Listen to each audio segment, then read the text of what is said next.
No tengo que hacer una gran presentación porque ya la conocen. Ya la conocen porque hace unos meses, un tiempo, tuvimos la dicha de tenerla en Nuestra Fe en Vivo. La voy a recordar simplemente, es la hermana Ángela de Fátima Coelho. Ángela, muchísimas gracias porque nuevamente Dios me concede la dicha de volverte a tener así, otra vez en vivo y a todo color. No, Pepe, es mía la gracia. Yo que te agradezco de estar aquí en tu programa, Nuestra Fe en Vivo. Ajá. Cuando ella estuvo, si usted no vio aquel programa que tanta gente nos lo comentó que les encantó, Ángela nos contó un poco de ella, de su vida, de cómo fue su vocación, etcétera. Así que busque en internet aquel programa. Porque hoy quiero aprovechar la presencia de Ángela, que no es muy frecuente tener a una postuladora que esté con nosotros, que hablemos un poco de algo que ustedes lo están viviendo con nosotros. Este gran evento que está por celebrar sus 100 años, la aparición, la visitación de María en este territorio portugués Fátima a esos tres pastorcitos, Jacinta, Francisco y Lucía. Ángela, cuéntanos cuál es tu papel en la vida de estos tres pastorcillos que la Virgen eligió, Jesús eligió para darnos ese mensaje del cual vamos a hablar, pero ¿cuál es tu relación con Fátima, con el evento de Fátima? Bueno, en un primer lugar es una relación personal de familia, porque mi familia es muy católica, pero también vocacional. O sea, mi vocación de ser consagrada a Jesús desde el inicio era muy conectada con el mensaje de Fátima, así que hago parte de una comunidad que se dedica al mensaje de Fátima como vocación, como carisma, como don del Espíritu Santo. Y después, en los últimos años, más precisamente desde el 2009, el obispo de Fátima, que es el autor de la causa de los beatos Francisco y Jacinta, me ha nombrado a mí en un primer momento vicepostuladora de su causa, continuando el labor de Padre Cóndor, mi antecesor por más de 60 años, con quien yo ya colaboraba. Y desde 2012 la Congregación de la Causa de los Santos me aceptó mi nombración propuesta por el obispo con el cardenal para postuladora romana de la causa de Francisco y Jacinta. Y hace un año y medio, en el final de 2013, el postulador de la causa de Lucía, de la hermana Lucía, me ha invitado para ser vicepostuladora de la causa de la hermana Lucía. Así que lo estoy haciendo los dos trabajos de estas dos causas que son casi como el corazón del mensaje de Fátima en vida, claro. O sea, vividos. Vamos a hablar del mensaje, me interesa muchísimo que lleguemos, pero yo sé que has usado palabras que quizá para muchos católicos no son muy familiares, ¿verdad? Postulador, etcétera. Vamos a empezar. Hoy día sabemos que ya Jacinta y Francisco ya han sido beatificados. Sí. Correcto. Sí. Lucía hace poco partió, digamos relativamente, con comparación a los otros dos pastorcitos. Lucía hace poco a la casa del Padre. Pero vamos a hablar primero de los dos pequeños, Francisco y Lucía. ¿Qué pasa?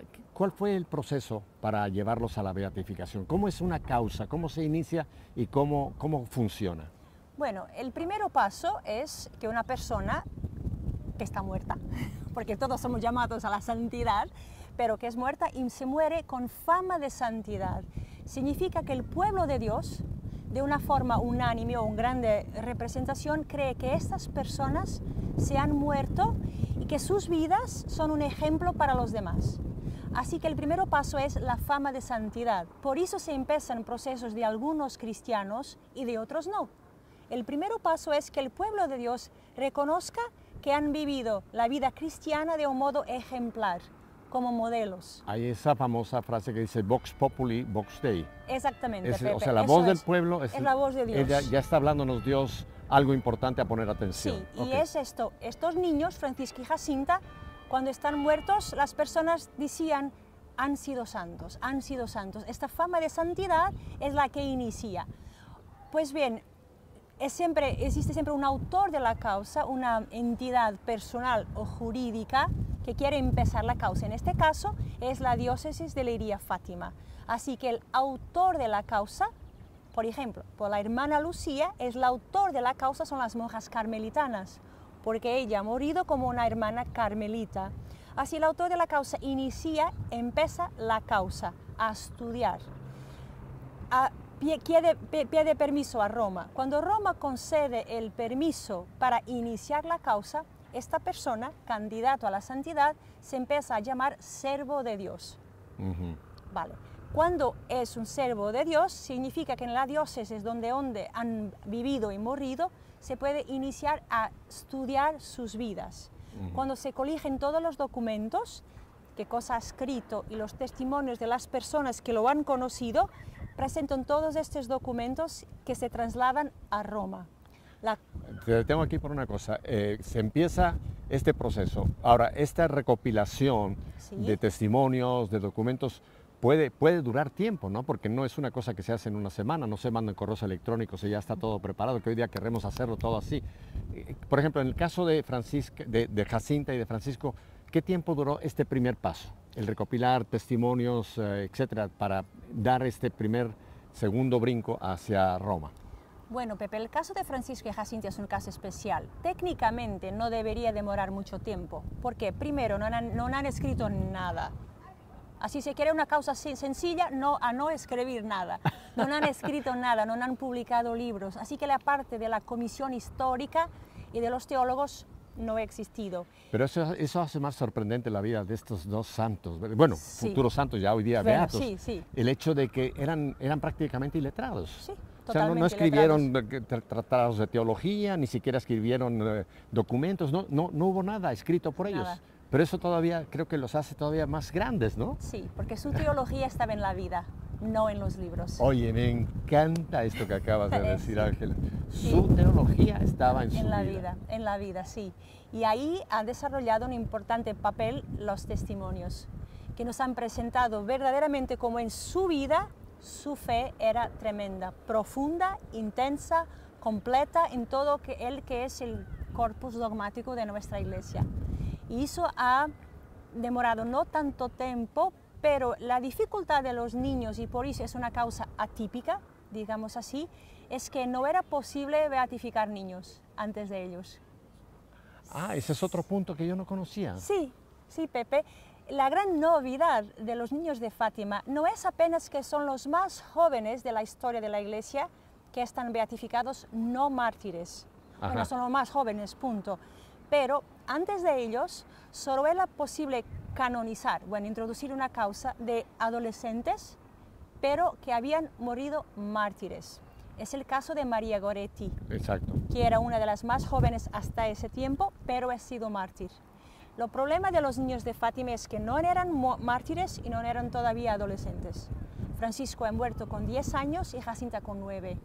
Así que había una disciplina de la Iglesia que había que estudiar y cambiar.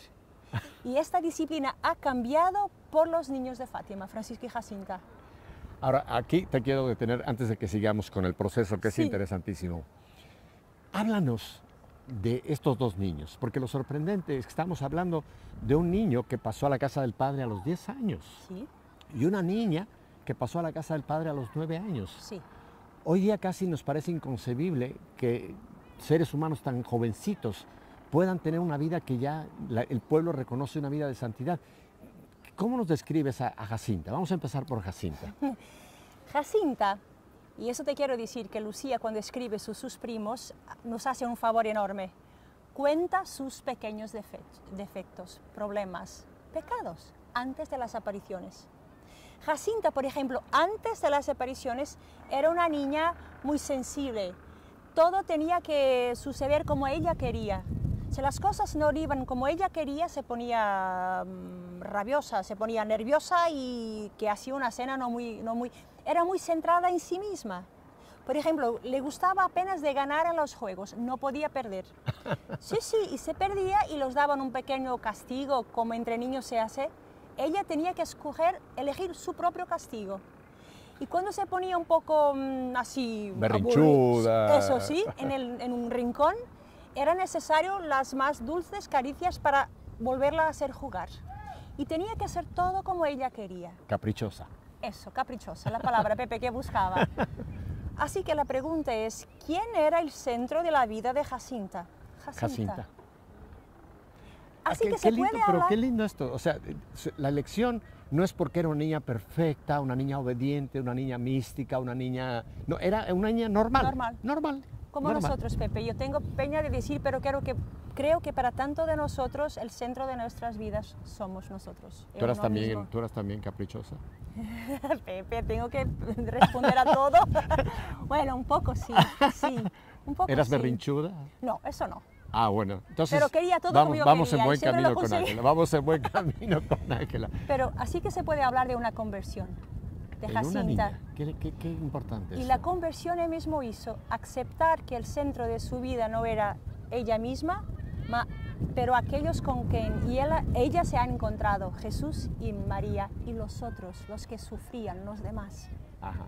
Así que después de la aparición de la Virgen del Ángel, cambió totalmente Jacinta. Era la más generosa, la más con un corazón mayor, lleno de compasión.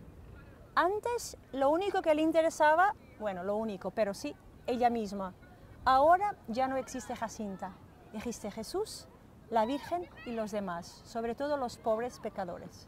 Se aplica un poco aquella famosa frase de Pablo, ya no soy más yo, Que vivo, es Jesús Cristo que vive en mí. Y sabe que me parece muy interesante lo que estás diciendo, Pepe, porque verdaderamente en aquel momento, obviamente no estoy hablando de Lucía, aquella que uno ve a configurarse más con Jesús es propiamente Jacinta. Mire, hay una pequeña cuento que Lucía describe. Una vez estaba Jacinta con un cordero en el medio de otros corderos y le preguntó Lucía, ¿qué estás haciendo, Jacinta? Ella contestó, hago como nuestro Señor, en un santiño que he visto donde estaba Jesús, el buen pastor. Ajá. Pero esta palabra, hago como nuestro Señor, es, en mi opinión, el sumario, el resumen de la vida de Jacinta. De Jacinta. Y mira, hasta el final, incluso, sobre todo en su momento de su muerte, ella se configuró con Jesús. Se muere con una herida en su costado, como Jesús. Se muere sola en el hospital, sin su papá, sin su mamá, sola. Esto me era totalmente desconocido. ¿Ella tuvo un estigma entonces? No, no fue estigma. Tuvo una influenza. Oh, ¿era una enfermedad? Una enfermedad. Okay. Con los dos han venido, Francisco y Jacinta tuvieron una enfermedad. Después, esta enfermedad, que era una influenza, se cambió en una neumonía. Ah, bueno, ya. Después en un absceso. Así que la infección se pasó de los pulmones a la piel, como sucede tantas veces. Sufrió. Pero se murió con esta herida. A mí me parece una metáfora de su amor, que era tan grande que no podía caber en el pecho, tenía que salir. Ajá. Y en esto me parece que se configura con Jesús y que se murió sola en un hospital en Lisboa, a una hora de Fátima. En aquel tiempo significaba muchas horas de convoyo, de tren. Y se murió sola como Jesús, abandonado en la cruz. Así que me parece verdaderamente que Jacinta se dejaba consumir por este amor de salvar a las personas como Jesús. Qué importante esto que nos compartes, Ángela, porque esto nos va describiendo entonces cómo ya en el proceso, cuando se empieza a pedir documentación, que en este caso no había escritos, ya las vidas de ellos ya estaban hablando de su santidad. Háblame, antes de que vayamos a un breve descanso, háblame del otro chico, que también es bellísima su vida, Francisco. Francisco es un niño que ha vivido a partir del centro de nuestra espiritualidad, que es el amor a la Santísima Trinidad desde el inicio. Francisco va directamente, guiado por el ángel y por la Virgen, al esencial de la vida cristiana, Dios. Francisco vive su vida alrededor de Dios, para consolarlo, para amarlo, para hacer compañía a Jesús, sobre todo a Jesús escondido en la Eucaristía, como llamaban a Jesús en la hostia. En la vida de Francisco es toda esta, cómo dar alegría al Señor. ¿Qué cosa hacer o dejar de hacer que dé alegría al Señor? Esto era Francisco. En mucho poco tiempo ha adquirido una vida interior centrada en el esencial, que es la adoración a la Santísima Trinidad.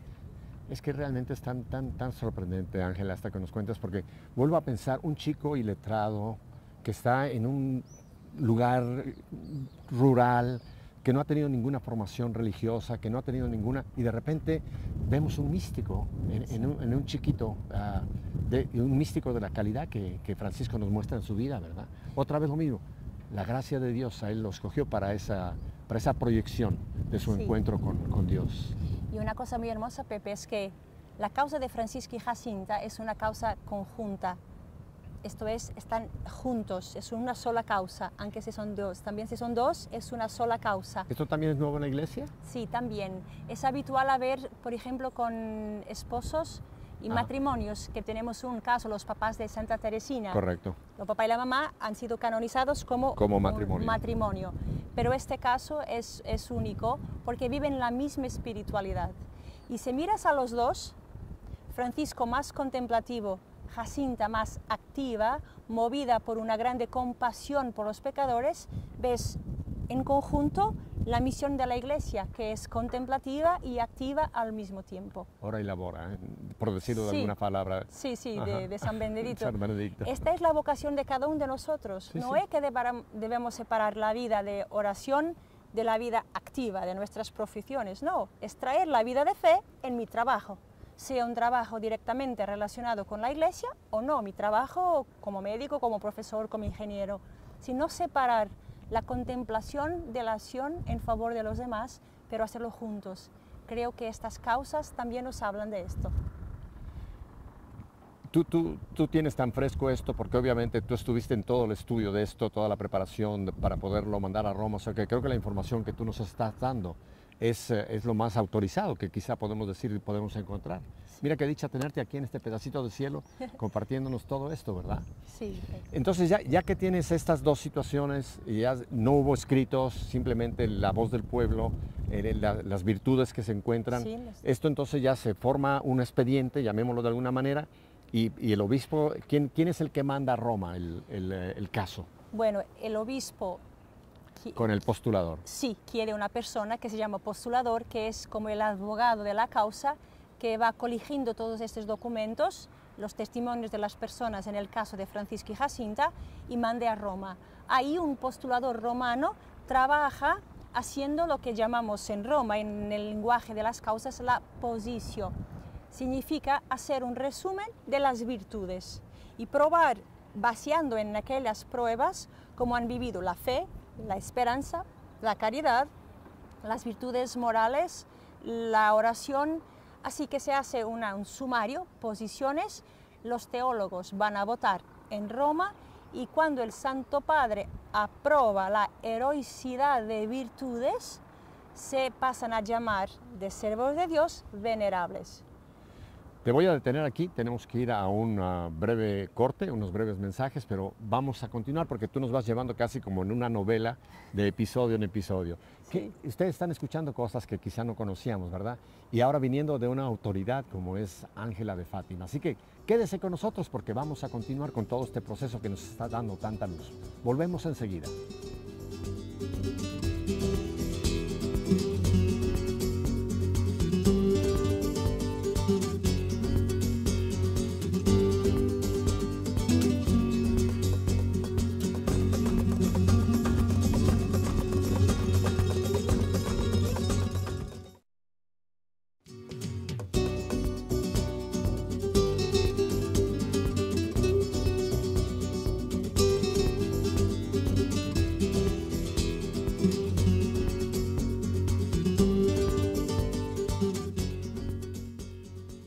Bueno, yo creo que se quedaron con nosotros, ¿verdad? Porque me parece que tanto ustedes, lo mismo que yo, estamos encantados con la presencia de esta hermana, ¿verdad?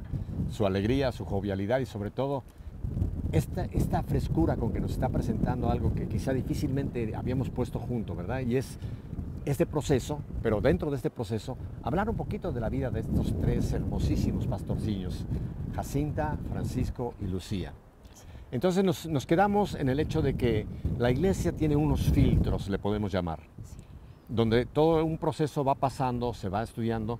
La iglesia como madre toma su tiempo, no hay precipitación, no hay empujar, sino que va quizá lentamente, pero tiene una gran sabiduría. ¿Cuál es la sabiduría de la iglesia de ir tan lento en un proceso, si le podemos llamar lento, que en este caso no fue tan lento, pero ¿por qué la iglesia toma tanto tiempo en todo este análisis, hermana Ángela? Pepe, yo creo que es una decisión de la iglesia muy sabia. Yo estoy de acuerdo, pero... Porque necesitamos el tiempo primero para conocer la persona. Y mire, no es importante apenas tener un otro santo, es importante saber la verdad. eso es lo más importante por la Iglesia, es saber la verdad, si esa persona verdaderamente ha practicado las virtudes en un grado heroico, ha maturado su fe. Y eso toma su tiempo.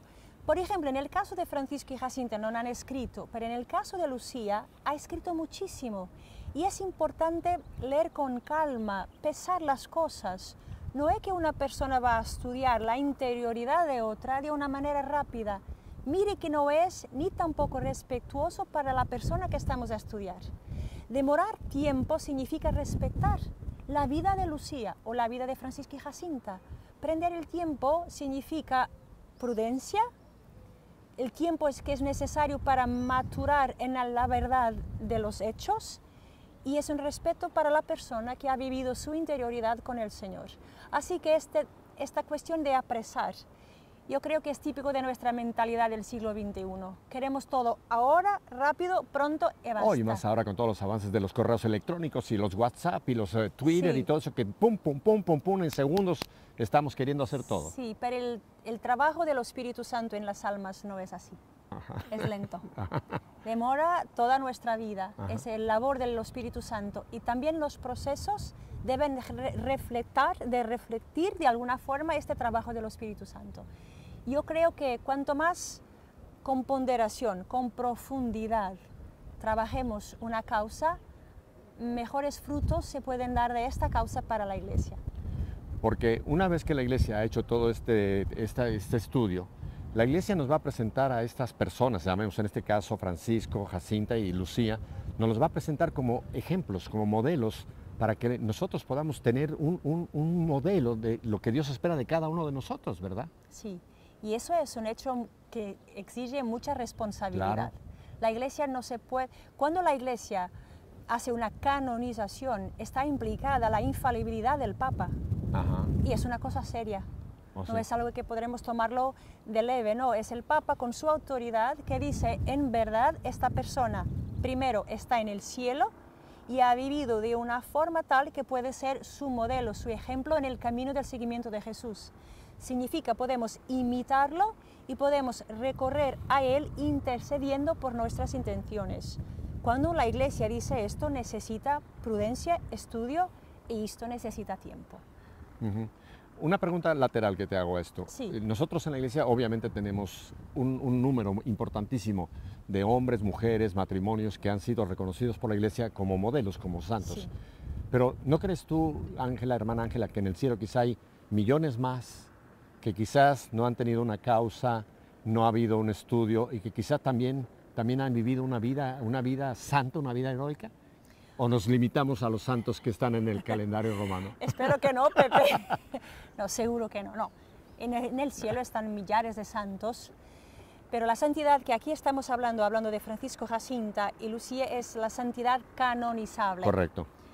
Así, lo más importante que estos santos nos hablan es de la llamada universal a la santidad. A todos. A todos. Por tu bautismo es llamado a ser santo.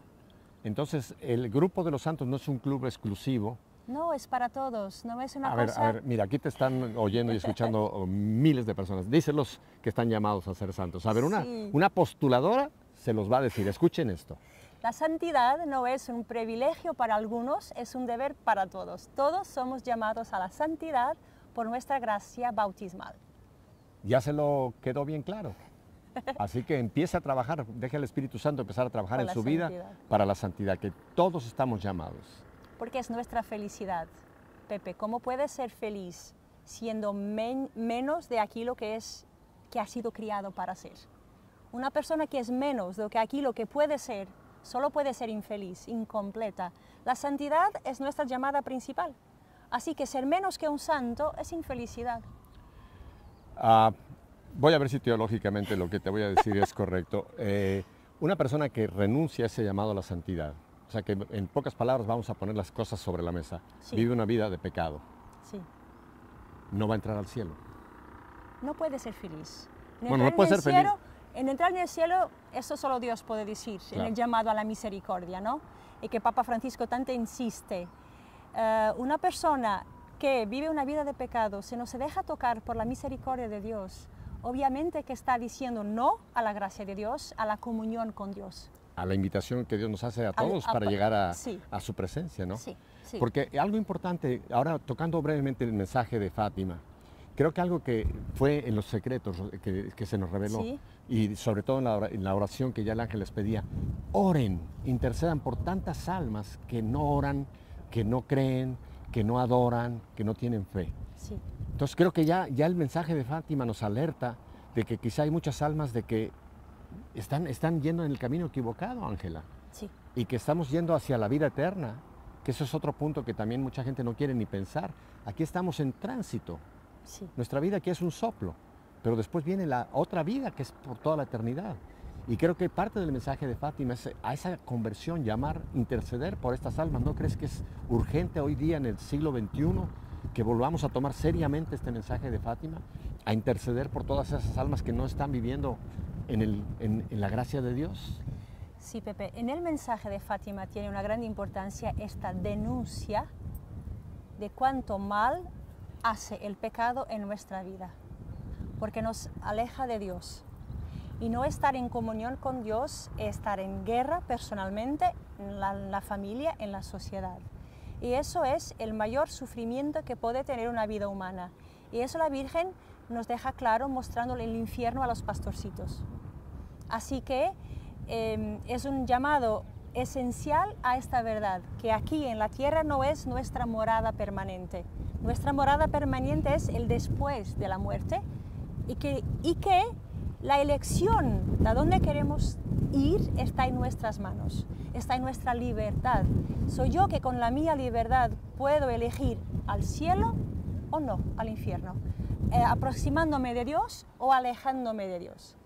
Pero otro llamado que hace la Virgen en Fátima es que yo soy responsable por la salvación de mis hermanos.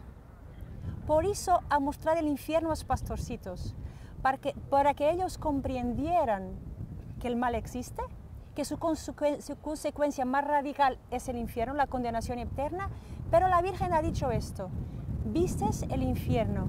¿Para dónde van las almas de los pobres pecadores? Mire la compasión. Para salvarlas, Dios quiere establecer en el mundo la devoción a mí mismo con la adoración, para salvar las personas de este camino. Y entonces, si lo que yo os voy a pedir es hecho, lo hacen, muchas almas se salvarán. Y ya veréis, ustedes tendrán paz. Esto cambió la vida de Jacinta. La vida de Jacinta es totalmente diferente después de esta experiencia, porque ella ha comprendido lo que yo hago puede cambiar la historia de tantos pobres pecadores. Jacinta tenía una idea. Cuando Lucía le decía: Jacinta, ¿qué estás a pensar así triste? Estoy a pensar en los pobres pecadores que van al infierno. Y Lucía le decía: no penses en ello, tú vas al cielo. Sí, pero yo no quiero ir sola. Esta es la vida de Jacinta. Quería ir al cielo, pero no se conformaba con la idea de ir al cielo solita. Esto, Pepe, es para nosotros una grande llamada. Oye. Obviamente vivir con la conciencia que yo quiero aprovechar mi vida para el bien, para la alegría, para la plenitud de la vida que el Señor me ha traído. O sea, yo quiero ir al cielo, pero yo soy responsable por la suerte de mis hermanos. Yo soy responsable. Mire que cuando Dios en la Biblia, Caín estaba matando a Abel, y Dios pregunta a Caín: ¿dónde está tu hermano Abel? Y Caín le responde: ¿pero yo soy el guardián de mi hermano? Es que sí, que tú eres el guardián de tu hermano, tú eres responsable. Y en Fátima hay una grande llamada a nuestra responsabilidad en la historia de salvación. Yo soy responsable, Pepe, por aquello que te sucede a ti. Y por aquello que sucede a mis hermanos que están lejos de Dios. Y lo que la Virgen nos muestra es que la historia se puede cambiar con oración, con sacrificio, con una vida vivida en el bien. Se puede cambiar. Hermana Ángela, nos están viendo muchísimos papás, mamás, abuelos, familias. ¿Tú no crees que esta llamada, esta corresponsabilidad que tenemos, debemos empezar por casa? Porque, claro, Pepe, no, porque es que me interesa muchísimo, ¿ves? Porque creo que podemos decir: ay, si yo lo voy a hacer en mi parroquia, yo lo voy a hacer. No, Pero ¿no crees que este llamado tan importantísimo que tú nos acabas de volver a recordar, debemos de empezar por nuestro propio primer entorno y de ahí quizá como un círculo ir abriéndolo un poco más? ¿Qué te parece? Que la caridad debe empezar por los de casa. Bueno, sacaste un refrán más antiguo que Cervantes, claro. Después, se nos sobra tiempo y caridad y amor, ahí sí debemos ir a otros lugares, pero si somos simpáticos, cariñosos, con ternura, por el vecino, por la parroquia y no en mi casa, es una inconsistencia de mi vida que más o más tarde va a dar sus frutos negativos. Te lo digo porque yo sé, y no estoy acusando a nadie, pero ya que estamos poniendo las cartas sobre la mesa, yo sé de gente que está muy metida en activismo parroquial o en activismo de iglesia y en casa es un verdadero desastre. Bueno. ¿Tú crees que eso le agradaría al Señor? Bueno, habla claro lo que tú quieras. No, debemos primero iniciar con nuestras relaciones más cercanas, incluso porque Pepe es en ese ambiente familiar que se juega también nuestra verdad. Claro. La verdad de mí viene arriba, en mi ambiente familiar, en el diario de las relaciones que son difíciles, donde somos llamados a perdonar y donde cuesta tanto perdonar porque es diario, porque es continuo. Pero si yo no empiezo a trabajar desde la raíz de mi vida, como después puedo dar fruto en el otro lugar donde estoy apenas temporariamente. Así que también Fátima nos llama a esta coherencia de vida interior para poder, obviamente, decir que estamos en un proceso de conversión. Porque a mí me lo han dicho, a mí me lo ha dicho gente y no estoy haciendo ninguna revelación de secreto de confesión, yo no soy confesor. Pero bueno, me han dicho, Pepe, es que lo más difícil es mi casa, lo más difícil es mi marido, lo más difícil son mis hijos. Pero creo que tú nos puedes dar la clave de esa dificultad que está dentro del mensaje de Fátima. Creo que tú lo mencionaste ya, oración y sacrificios. Sí. Elabóralo un poquito, estos dos. Bueno, una cosa que Lucía habla, cuando habla de sacrificio explicando una cosa es que lo más importante no son aquellos sacrificios que podemos elegir, que incluso pueden costar, como hacer un gran peregrinaje o a pie, no. Los sacrificios que ella piensa ser importantes son aquella disciplina que te debes impor a tú mismo para ser un buen cristiano en tu vida familiar, como consagrada, como sacerdotal. Y ya es penitencia. Ser un buen marido, ser una buena esposa, ser un buen hijo, un buen papá, ser de acuerdo con esta ley de Dios, es ya una penitencia importante. Después, el sacrificio tiene sentido cuando significa cambiar, olvidarte de ti mismo para el favor de los demás. Ajá. Y si no se inicia en la familia, lo que se hace fuera no tiene consistencia, va a caer. Así que iniciar por rezar por la familia, por aquellos que habitan conmigo, que trabajan conmigo, y hacer sacrificios también por ellos, puede elevar sin duda a una vida de conversión más eficaz. Yo creo que estas campanas fueron providenciales porque creo que lo que tú nos estás compartiendo es como un campanazo que mucha gente está escuchando. Sí, no hay nada que no esté, nosotros no lo programamos, pero miren las campanas, escuche bien este campanazo que Ángela nos acaba de transmitir en cuanto a nuestra responsabilidad en que muchos se encuentren en el camino hacia el Señor. Ángela, ahora quisiera que fuéramos un momento a la otra causa, que sé que estás en proceso, la de Lucía, que casi no hemos hablado. Cuéntanos un poco de esta causa de Lucía. Bueno, Lucía se murió en el 2005. Un proceso habitualmente empieza 5 años después de la muerte. ¿Y por qué 5 años? Precisamente para verificar que la fama de santidad es consistente, existe, que no es criada por ninguna parte interesada en la causa, pero es criada por el pueblo de Dios. O una emoción muy temporal. Muy temporal, así. Sí. En el caso de Lucía, incluso tuvimos dispensa para iniciarlo un poco antes, porque ha sido el deseo de Papa Benedicto. ¿Y qué cosa pasa con Lucía? Aquí sí ya tenemos una monja que ha escrito tantísimo. ¿Y por qué ha escrito? Bueno, tenemos 4 libros que ella publicó, porque los ha escrito en obediencia al obispo, siempre en obediencia o al obispo o a su superior. Ha escrito estos libros para contar el mensaje de Fátima, pero la gran dificultad que tenemos con Lucía en la parte de lo proceso histórico, porque en la diócesis tenemos siempre el proceso histórico y el tribunal que va a preguntar los testigos, La grande dificultad es que ella ha escrito tantísimo. ¿Y por qué? Porque han escrito a ella. Te puedo decir, Pepe, que las monjas han conservado sus cartas desde los años 70, a partir de los años 70. Y apenas después de los años 70 te puedo decir que Lucía ha recibido más de 60.000 cartas. Ajá. 60.000. Sí, sí. Y el gran problema es que ha contestado a todas. Incluso algunas con un cartón, una tarjeta diciendo sí, claro. Lucía. Y ahora, cuando vemos a las personas para enviarnos las letras que tenían de Lucía, colegimos unas 10.000 cartas. Ajá. Así que tenemos que leer y estudiar teológicamente las 10.000 cartas, su diario, para verificar, primero, que Lucía no ha escrito nada en contra de la fe de la Iglesia y los costumbres. Y después, para verificar qué tipo de santa, de personalidad humana, espiritual, está por detrás de estos escritos. Eso con mucha sencillez se puede comprender que ha demorado más de 2 años a estudiar, los teólogos tienen que analizar y esto está ya cerrado. Ahora estamos finalizando la entrevista a los testimonios que han conocido Lucía. Y tengo entendido, hermana Ángela, que también, aparte de las apariciones aquí en Fátima, se habla de que ella tuvo después otras apariciones. ¿Es correcto? ¿Esto está dentro de lo que se conoce? Sí, hasta 1929 es cuando se considera cerrada la última aparición del mensaje de Fátima. Lucía tuvo estas apariciones. En 1916 con el ángel, 17 con la Virgen, 25 en Pontevedra y 29. Esto es el mensaje de Fátima. Posteriormente en su vida... Espérame, déjame que me fuiste muy rápido. Después de las 6 apariciones de Fátima, ¿aquí? Ella está en Pontevedra, en Galicia, aquí en España. En España, sí. Ahí tuvo 29.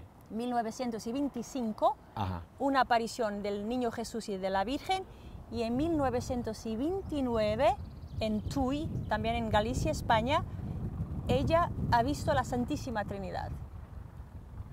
Y la Virgen, y 2 palabras, gracia y misericordia. Así que la última palabra de Fátima es misericordia.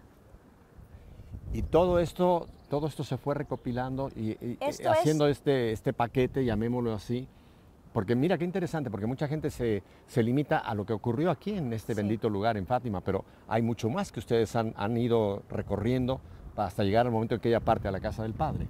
No, aquí lo que se considera el mensaje de Fátima es este conjunto de elementos, desde 1916 con el ángel hasta 1917 acá en Fátima. Cova de Iría, 1925 Pontevedra y 1929 Tui.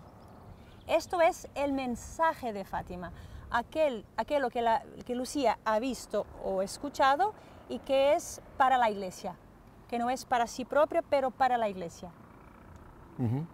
Donde se habla desde el ángel, desde la adoración, aquí a la Virgen, su corazón inmaculado, la dimensión profética de Fátima, en el 1925 los primeros sábados y en 29 la grande visión de la Santísima Trinidad con esta dimensión de gracia y misericordia y donde la Virgen ha pedido la consagración.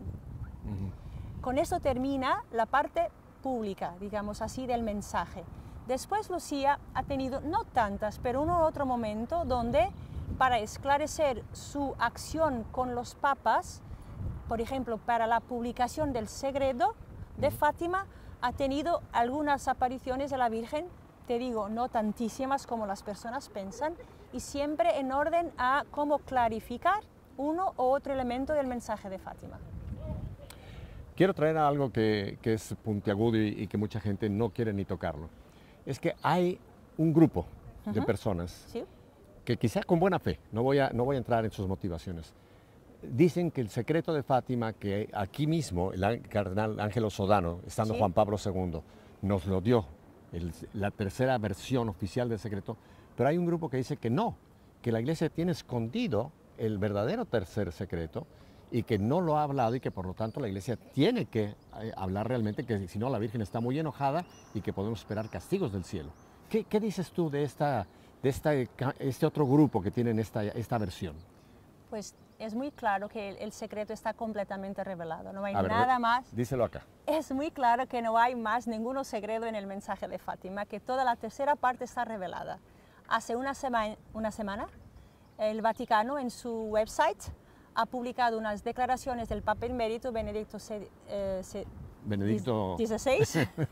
precisamente definiendo no hay nada más a revelar en el mensaje de Fátima. Lo está diciendo la autoridad. Créanme, si hay una palabra que podemos tomar como la verdad de la Iglesia, la hermana Ángela nos la está diciendo. Sí. Así que cualquier persona que siga pensando que hay otro secreto oculto y de que la Iglesia miente y de que si la elección de Francisco es herética, que porque no se puede, la Virgen les ha dicho que no puede haber dos papas, eso es falso. Eso nos distrae. Y no, sí, el gran mal no es que es falso, sí, eso está mal, es ya el mal suficiente, pero el peor es que nos distrae del esencial. Porque una persona cuando toma su tiempo para pensar en estos aspectos secundarios, está dejando que su mirada va fuera del esencial. Y el esencial es la adoración de Dios, la presencia de Dios en nuestra vida de una forma central, nuestra llamada a la conversión y la vivencia de la vida teologal, de fe, esperanza y caridad en un contexto de adoración. El amor por la Santísima Virgen, el amor por la Iglesia. Y estos mecanismos que nos sacan nuestra mirada del esencial empobrecen mucho nuestra vivencia de este misterio. Es tan importante lo que nos está diciendo hermana Ángela, tan importante, y espero en Dios que mucha gente que quizás de buena fe Sí, estaban siguiendo esas corrientes de otros mensajes y esto, ojalá les está dando mucha luz lo que estás tú diciendo, porque créanme, si hay una autoridad en este momento que nos puede haber aclarado, aparte de lo que acaba de decir el Vaticano, el Vaticano es la principal es la autoridad. la hermana Ángela, que es quien está empapada en toda esta situación. Sí. Me quedan 3 minutos, hermana Ángela, que yo quisiera que fueran 30 o 60 más, porque me siento muy feliz de tener este diálogo contigo. Siglo XXI. Estamos por celebrar los 100 años estamos celebrando los 100 años de las apariciones del ángel. El año próximo vamos a tener el gran centenario de las apariciones. Y estamos dentro además de un momento de gracia que es este jubileo de la misericordia. ¿Cómo tú nos pudieras en pocas palabras resumir el mensaje para ponerlo en práctica? O sea, si hay una persona que dice, Ángela, ¿qué yo puedo recibir? ¿Qué puedo yo hacer? Yo sé que es una pregunta difícil, Pepe. Pero tú la Y tienes. sabes que para mí sintetizar una cosa como esta en 2 líneas es... Bueno, te doy un poco más. Te doy, No. te doy 3 minutos. Bueno, a ver, gracias. vamos. No, sí, el mensaje de Fátima es el anuncio, una vez más, que Dios nos ama hasta el extremo de su misericordia, que quiere que vivamos en esta dimensión de misericordia nosotros para experimentar Dios misericordioso en nuestra vida, que nos llama a la conversión y a ser nosotros mismos instrumentos de su misericordia, sea por la oración, por los sacrificios, por nuestra conversión personal. Así comprender que Dios en Fátima nos llama a una relación muy íntima con Él, dimensión mística, pero al mismo tiempo un gran compromiso con la historia, dimensión profética de Fátima. Y con eso, despacito, seremos santos, como los niños. Te sobró tiempo. Me decías que no lo podías, lo resumiste muy bien. Pero este es un llamado para cada uno de nosotros, Ángela. Sí. Y yo creo que hay que dar gracias a Dios por Madre Angélica que permitió que un EWTN pueda en este momento estar llevando a todo el mundo este mensaje, que ya no se limita solamente a un espacio geográfico, sino es un mensaje católico para toda la Iglesia en cualquier parte del mundo. Sí. Hermana Ángela, no tengo más que de verdad agradecerte nuevamente infinito tu jovialidad, tu espontaneidad y sobre todo la sabiduría que nos has permitido poder recibir. Y creo que el mensaje es, no nos quedemos como oyentes simplemente, como espectadores, sino pasemos a ser actores, ¿no te parece? Sí. Fátima no nos puede dejar igual, Ángela. Claro, si uno viene a Fátima y no cambia nada, algo se pasó. Pasó como un barco por la noche a oscuras que no se perdió. Espero en Dios que vamos a seguir elaborando, porque me parece que este campanazo que hemos oído de aquí es un campanazo que creo que el Señor quiere que toda la Iglesia vuelva a escuchar lo que sucedió aquí, en este pedacito de cielo, aquí en Portugal, en Fátima. ¿No te parece? Sí. Que es un mensaje que hay que difundir más. Y vivir. Mi última pregunta, esta no es tan teológica. La gente tiene acceso a material. ¿Qué página nos puedes dar donde la gente puede tener acceso a toda esta información de Fátima? Es el santuario de Fátima. www.fatima.pt. Nada más. Nada más, sencillo, como el mensaje, fatima.pt. Fatima.pt, que quiere decir Portugal. Portugal. Bueno, hermana Ángela, Nada, muchísimas Pedro. gracias. No te digo adiós porque presiento Nos que nos vamos a vamos a encontrar. encontrar nuevamente. Y espero que ustedes realmente han absorbido lo que Dios nos ha regalado en esta tarde a través de esta queridísima hermana Ángela de Fátima Coelho. Si Dios nos concede, ya saben, una semana más de vida, aquí estaremos el próximo lunes. Hasta entonces.